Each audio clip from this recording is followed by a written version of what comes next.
নমস্কাৰ। আজি মোৰ চেনেলৰ মাজলৈ অন্য এটা ভিডিঅ' লৈ আহিছোঁ, চাওকচোন। আজি ভাত সাজ কিহে খাবলৈ লৈছোঁ।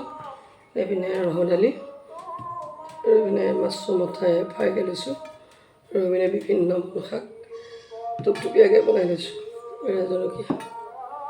ভাতটো খোৱা আৰম্ভ কৰোঁ, আপোনালোকে চাব ভিডিঅ'।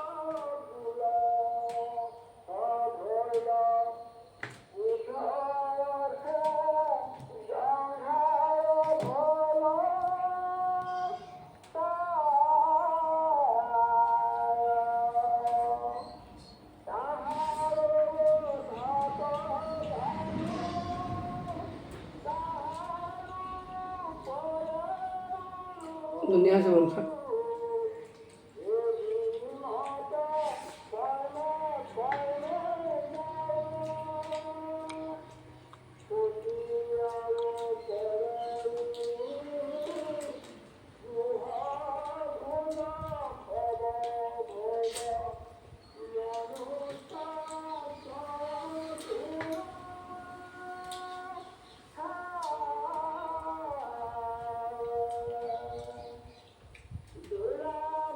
Sale le